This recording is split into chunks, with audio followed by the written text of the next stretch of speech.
MP के project tiger योजना 1973 में शुरू की गई थी। किसके प्रयासों से शुरू की गई थी? कैलाश सांकला प्रयासों से। इसलिए कैलाश सांकला को टाइगर मैन ऑफ इंडिया कहा जाता है। कैलाश सांकला को टाइगर मैन ऑफ इंडिया कहा जाता है और इन्हीं के प्रयासों से 1 अप्रैल 1973 को प्रोजेक्ट टाइगर योजना शुरू की गई, बाघों को संरक्षित करने के लिए, बाघों को बचाने के लिए। इसके तहत सबसे पहला जो प्रोजेक्ट टाइगर में शामिल किया गया वो राष्ट्रीय उद्यान था Jim Corbett valley national park, जो उत्तराखंड राज्य में स्थित है।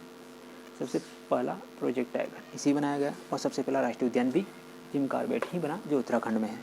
इसका पूरा नाम वैली नेशनल पार्क था, पहले इसका नाम वैली नेशनल पार्क था। और प्रथम बाघ गणना 1972 में की गई थी। सबसे बड़ा क्षेत्रफल में जो प्रोजेक्ट टाइगर है नल्लामलाई क्षेत्र में स्थित नागार्जुन सागर आंध्र प्रदेश राज्य में स्थित है। सबसे छोटा प्रोजेक्ट टाइगर पेंच प्रोजेक्ट टाइगर है, जो एमपी और महाराष्ट्र में पड़ता है। सबसे ऊंचाई पर स्थित प्रोजेक्ट टाइगर नामदफा अरुणाचल प्रदेश में स्थित है। एमपी की बात की जाए अब तो एमपी में 7 प्रोजेक्ट टाइगर बनाए गए हैं। सबसे पहला प्रोजेक्ट टाइगर 1974 में बनाया गया था, जो कान्हा किसली राष्ट्रीय उद्यान को बनाया गया। तो मध्य प्रदेश का प्रथम प्रोजेक्ट टाइगर कान्हा किसली राष्ट्रीय उद्यान है। और मध्य प्रदेश का पहला जो नेशनल पार्क या राष्ट्रीय उद्यान है वो भी कान्हा किसली है। तो दोनों ही कान्हा किसली है, प्रोजेक्ट टाइगर भी कान्हा किसली है और नेशनल पार्क भी कान्हा किसली है। प्रोजेक्ट टाइगर बना 1974 में, राष्ट्रीय उद्यान बना 1955 में प्रथम। उसके बाद बांधवगढ़ 1993 में प्रोजेक्ट टाइगर में शामिल किया गया, राष्ट्रीय उद्यान बना था 1968 में। इस मामले में भी ये दूसरे नंबर पे है। उसके बाद पेंच 1993 में प्रोजेक्ट टाइगर में शामिल किया गया। उसके बाद पन्ना 93-94 में प्रोजेक्ट टाइगर में शामिल किया। सतपुड़ा 2000 में प्रोजेक्ट टाइगर में शामिल किया गया। संजय 2008 में प्रोजेक्ट टाइगर में शामिल किया और रातापानी जो वन्य जीव अभ्यारण्य से 2010 में प्रोजेक्ट टाइगर में शामिल किया गया। अब इनकी क्षेत्रफल की बात की जाए तो सबसे ज़्यादा क्षेत्रफल सबसे बड़ा क्षेत्रफल में जो राष्ट्रीय उद्यान है वो कान्हा किसली है। प्रोजेक्ट टाइगर की बात की जाए तो भी कान्हा किसली है, 940 वर्ग किलोमीटर क्षेत्र में फैला हुआ है। बांधवगढ़ 437 वर्ग किलोमीटर क्षेत्र में फैला हुआ है। पेंच 273 वर्ग किलोमीटर में फैला हुआ है। पन्ना 543 वर्ग किलोमीटर फैला हुआ है। सतपुड़ा 525 वर्ग किलोमीटर फैला हुआ है। संजय 191 वर्ग किलोमीटर फैला हुआ है।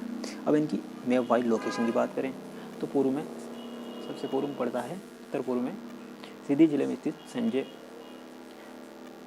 1983 में राष्ट्रीय उद्यान बना, जबकि 2008 में से प्रोजेक्ट टाइगर में शामिल किया गया। नीचे चले तो बांधवगढ़ उमरिया जिले में पड़ता है। 1968 में राष्ट्रीय उद्यान का दर्जा दिया गया। 1968 में से टाइगर रिजर्व में शामिल कर लिया गया। कान्हा किसली मंडला जिले में आता है, जो 1955 में सबसे पहला राष्ट्रीय उद्यान बनाया गया और सबसे 73 में सबसे पहला प्रोजेक्ट टाइगर इसी को बनाया गया और क्षेत्रफल में सबसे बड़ा भी कान्हा किसली है। बात करते हैं पेंच की, तो पेंच सिवनी छिंदवाड़ा और महाराष्ट्र में फैला हुआ राष्ट्रीय उद्यान है, जो 1980 में राष्ट्रीय उद्यान बना।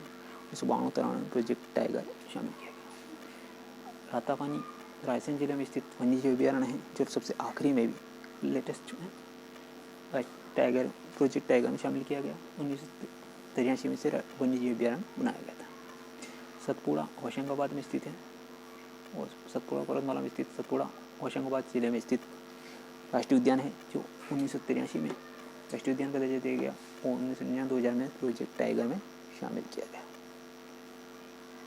तो ये मध्य प्रदेश के प्रोजेक्ट टाइगर हैं और आपको बताना है अपने नीचे कमेंट में सेशन में कि इनमें से 7 कितने प्रोजेक्ट टाइगर हैं। 7 मध्य प्रदेश में कितने प्रोजेक्ट टाइगर हैं? 7। तो इन प्रोजेक्ट टाइगर में ऐसा कौन सा प्रोजेक्ट टाइगर है? 6 तो राष्ट्रीय उद्यान है अपने को, बल्कि 7वां वन्य जीव अभ्यारण्य है। तो वन्य जीव अभ्यारण्य कौन सा है, उसका नाम नीचे कमेंट सेशन में बताना है कि कौन सा वन्य जीव अभ्यारण्य राष्ट्रीय उद्यान बनाया गया है।